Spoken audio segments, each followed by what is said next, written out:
तो आज हम लोग ऑब्जेक्टिव क्वेश्चंस करने वाले हैं जो बहुत इंपॉर्टेंट क्वेश्चंस है। अगर आप इन सारे क्वेश्चंस को बड़े अच्छे से पढ़ाई करते हो तो मोस्ट प्रोबेबल चांस है कि ये एमसीक्यू में से कुछ जरूर क्वेश्चन ऐसे हैं कि जो क्या होंगे बच्चों, आपके बोर्ड एग्जाम में आ सकते हैं। जैसे कि पहला क्वेश्चन दिया हुआ है। पहला क्वेश्चन क्या दिया है बच्चों, तो ध्यान दीजिएगा। पहला क्वेश्चन ये दिया हुआ है कि correct which of the following first row transition element expected to have a highest third ionization enthalpy। देखो बच्चों, आयरन के पास 26 इलेक्ट्रॉन है, मैग्नीज के पास 25 इलेक्ट्रॉन है, क्रोमियम के पास 24 इलेक्ट्रॉन है, वेनेडियम के पास 23 इलेक्ट्रॉन है। अगर आप इलेक्ट्रॉनिक कॉन्फ़िगरेशन करते हो तो आयरन का करोगे तो क्या होगा, आर्गन 3d6 और 4s2 होगा। 3d6 4s2 होगा। तो अगर दो इलेक्ट्रॉन निकालोगे तो दो आयनाइजेशन एनर्जी, और तीसरा निकालोगे किससे बेटा, 3d6 से, तो वहां से आसानी से इलेक्ट्रॉन निकल सकता है। लेकिन मैग्नीज में तीसरा इलेक्ट्रॉन निकालोगे तो तीसरा इलेक्ट्रॉन मैग्नीज का हाफ फिल कॉन्फ़िगरेशन होगा, और आप जानते हो हाफ फिल कॉन्फ़िगरेशन में एलिमेंट बहुत ज्यादा स्टेबल्स होता है बेटा। तो थर्ड जितना ज्यादा स्टेबिलिटी एलिमेंट का होता है उतना ज्यादा उसकी क्या होती है, आयनाइजेशन एंथैल्पी होती है। यहाँ पे ऑप्शन कौन होगा, मैग्नीज। देख लीजिएगा बच्चों, बी वाला ऑप्शन सही है। मैग्नीज का थर्ड आयनाइजेशन एनर्जी सबसे ज्यादा होगा, यह एंथैल्पी ज्यादा होगा। आइए अब हम लोग क्या करते हैं बच्चों, दूसरे क्वेश्चन को देखते हैं। दूसरा क्वेश्चन कर रहा है कि which of the following compound will have give a ketone on oxidation with, क्या बेटा, ऑक्सीडेशन विथ क्रोमिक ऑक्साइड। तो देखो, प्राइमरी अल्कोहल कभी भी हमारा कीटोन नहीं दे सकता है। तो पहले वाले ऑप्शन में प्राइमरी कीटोन है इसलिए ये ऑप्शन गलत, दूसरे वाले में भी प्राइमरी कीटोन है इसलिए भी गलत, तीसरे वाले में टर्सरी कीटोन है तो टर्सरी कीटोन भी नहीं होता है। सेकेंडरी, देखो बेटा, ये टर्सरी अल्कोहल है तो टर्सरी अल्कोहल भी कीटोन का फॉर्मेशन नहीं करता है, सेकेंडरी अल्कोहल कीटोन का फॉर्मेशन करता है। तो ऑप्शन डी क्या होगा, परफेक्ट सही होगा बेटा। आप लोग ध्यान दीजिएगा बच्चों। अगला क्वेश्चन है, देखिए अगला क्वेश्चन है बच्चों, बहुत ध्यान से देखना है। अगला क्वेश्चन क्या है प्यारे बच्चों, तो अगला क्वेश्चन है कि the two among the three component of DNA, beta D2 deoxyribose and heterocyclic base, the third component is। आप लोग जानते हो बच्चों कि दो न्यूक्लियोटाइड के बीच में with help of phosphodiester linkage से हमारा क्या बनता है बच्चों, डीएनए का फॉर्मेशन होता है दो न्यूक्लियोटाइड को जोड़ने के बाद। तो उसमें एक हमारा पेंटोस शुगर होता है, पेंटोस शुगर होता है, दूसरा क्या होता है बच्चों, नाइट्रोजनियस बेस, और तीसरा कंपोनेंट क्या होता है, फास्फोरिक एसिड। क्या होता है बच्चों, फास्फोरिक एसिड, याद रखिएगा। तीसरा कंपोनेंट क्या होता है बच्चों, फास्फोरिक एसिड। अब चौथा क्वेश्चन है, देखो बहुत आसान क्वेश्चन चौथा है बच्चों। इसमें ये पूछ रहा है, क्या पूछ रहा है बच्चों, कि हमारा for electrolyte undergo association in solvent the one half factor.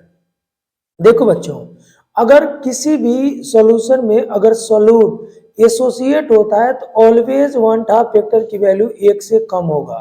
लेकिन अगर डिसोसिएट होगा तो हमारा क्या होगा बच्चों, वन हाफ फैक्टर की वैल्यू 1 से ज्यादा होगी। कब, जब डिसोसिएट होगा। और जब नाइदर एसोसिएट ना डिसोसिएट होगा तो वन हाफ फैक्टर की वैल्यू किसके बराबर हो जाएगी, 1 के बराबर हो जाएगी, याद रखना है। तो यहाँ पे कह रहा है कि एक इलेक्ट्रोलाइट है जो अंडर पूर्ण रूप से एसोसिएट हो रहा है एक सॉल्वेंट में, तो उस सॉल्यूशन का वन हाफ फैक्टर क्या होगा बच्चों, तो always less than 1, always less than 1। अगला क्वेश्चन क्या है, पांचवा बच्चों, ये तो हमारा जब रेट ला एक्सप्रेशन करेंगे उससे क्वेश्चन से बच्चों क्या है, ध्यान दीजिएगा। ये अगर इसको हम लोग एवरेज रेट ऑफ रिएक्शन या इंस्टेंटेनियस रेट ऑफ रिएक्शन में एक्सप्लेनेशन करेंगे तो क्या हो जाएगा, माइनस dx अपान क्या होगा बच्चों, dt, और इज इक्वल टू क्या होगा, माइनस 1/2 dy अपान dt, और इक्वल टू क्या होगा बच्चों, dp अपान dt। अब इसमें सॉल्व करोगे इसको, dy और dt और dp अपान dt को इक्वेट करोगे तो पहला वाला ऑप्शन मिलेगा। कौन वाला ऑप्शन मिलेगा बच्चों, पहला वाला ऑप्शन मिलेगा। बहुत आसान क्वेश्चन है, इसको ध्यान दीजिएगा। नेक्स्ट क्वेश्चन ऐसा है कि आप लोग ध्यान दीजिएगा, इसमें पूछ रहा है कि which compound undergo SN1 reaction. आप लोगों को पहले पता है कि 3 डिग्री ज्यादा फास्ट रिएक्शन देता है SN1, फिर उसके बाद 2 डिग्री, फिर क्या होगा 1 डिग्री। क्यों ऐसा होता है? तो 3 डिग्री कार्बोकेटाइन ज्यादा स्टेबल होता है 2 डिग्री कार्बोकेटाइन से, और 2 डिग्री ज्यादा स्टेबल होता है 1 डिग्री से। तो यहाँ पे देखोगे बच्चों, अगर यहाँ से ब्रोमीन निकल रहा है तो इस वाले कार्बन पे क्या हो रहा है, इस वाले कार्बन पे पॉजिटिव चार्ज होगा, और पाई अल्टरनेट पॉजिटिव चार्ज होगा, तो वहां पे रेजोनेंस हो जाएगा। और इस केस में पहले वाले ही ऑप्शन में कार्बोकेटाइन की स्टेबिलिटी ज्यादा हो जाएगी, इसलिए SN1 रिएक्शन ये वाला क्या देगा, फास्ट देगा, मोस्टली रैपिड देगा। याद रखिएगा, बहुत आसान क्वेश्चन है।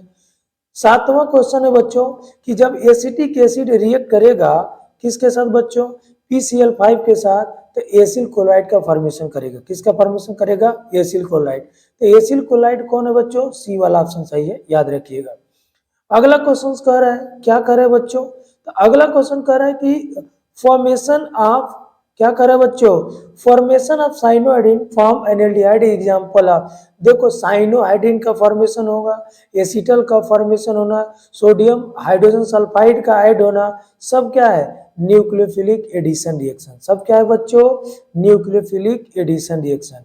अगला क्या है, आर्हेनियस इक्वेशन। आप लोग जानते हो, पिछली बार बोर्ड एग्जाम में आया हुआ था कि K = A e⁻⁻ तो वहां पे बस हम लोग 1/T और log K में ग्राफ बनाएंगे, तो स्लोप हमारा D वाला ऑप्शन आएगा, -E/2.303 R, और log 10 A क्या होगा, log 10 A क्या होगा, इंटरसेप्ट पॉइंट हो जाएगा। ग्राफ हमारा क्या होगा, ऐसे बनेगा बच्चों, किसके बीच में, 1/T और किसके बीच में, log 10 बेस K के बीच में। याद रखिएगा बच्चों।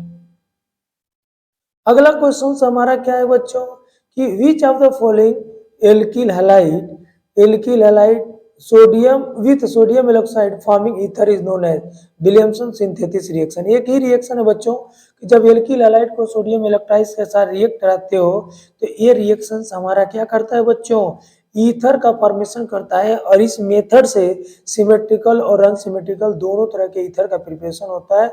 और ये किस रिएक्शन मैकेनिज्म पे काम करता है, तो SN2 मैकेनिज्म पे काम करता है। कई बार बोर्ड एग्जाम में आ चुका है, इसको ध्यान दीजिएगा। अगला क्वेश्चन से बच्चों कि डिहाइड्रेशन ऑफ एल्कोहल का डिहाइड्रेटिंग कंसंट्रेट सल्फ्यूरिक एसिड क्या है बच्चों, तो डिहाइड्रेटिंग एजेंट है। तो ये पूछ रहा है कि सबसे बेहतर डिहाइड्रेटिंग एजेंट का ऑर्डर क्या है। तो देखो, सब जैसे जैसे हमारा क्या होगा, डिग्री बढ़ेगा एल्कोहल में, डिहाइड्रेशन का रेट क्या होगा, बढ़ जाएगा। तो सबसे तेज डिहाइड्रेशन कौन होगा बच्चों, 3 degree alcohol, then 2 degree alcohol, then 1 degree alcohol. पहला ऑप्शन सही है। अब ध्यान दीजिएगा बच्चों, दूसरा वाला क्वेश्चन है कि अगर हम लोग ग्लूकोज का साइक्लिक स्ट्रक्चर बनाते हैं, तो साइक्लिक हेमिस्टर का फॉर्मेशन होता है, तो उसमें किस किस के बीच में बनता है। तो आप सबको पता है बच्चों कि ग्लूकोज में कौन सा ग्रुप है, एल्डोहेक्सोस एल्डिहाइड ग्रुप है। आप किस हाइड्रोक्सिल ग्रुप में, किस कार्बन पे, 5वें कार्बन पे, aldehydic group and hydroxyl carbon 5, मतलब ऑप्शन नंबर बी सही है। याद रखिएगा, बहुत आसान क्वेश्चन है।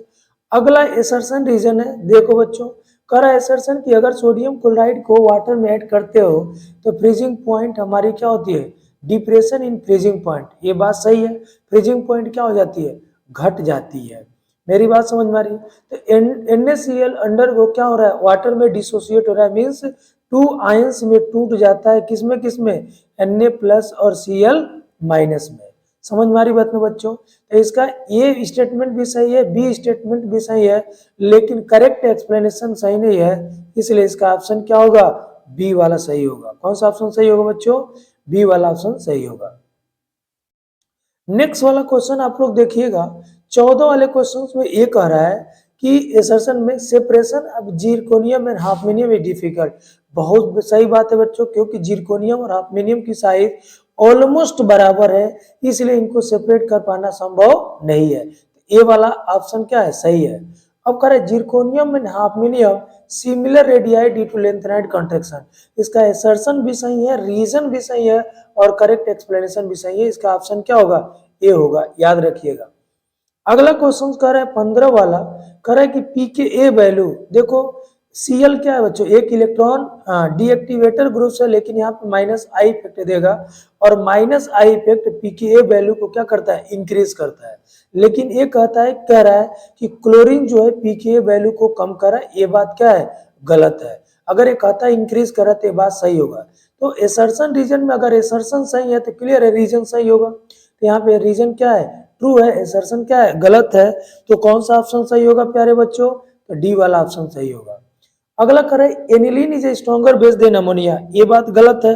अमोनिया एनिलीन से स्ट्रॉन्गर है, अमोनिया एनिलीन से स्ट्रॉन्गर बेस है। अगर यही कहता कि एलिफैटिक एमीन अमोनिया से ज्यादा बेसिक है तो ये बात सही होगी। लेकिन एनिलीन क्या है बच्चों, एरोमेटिक एमीन्स है, और एरोमेटिक एमीन का बेसिक कैरेक्टर एमीन से क्या होता है, कम होता है। तो यहाँ इसका भी कौन सा ऑप्शन सही है बच्चों, डी वाला ऑप्शन सही है। कौन सा ऑप्शन सही है, डी वाला ऑप्शन सही है।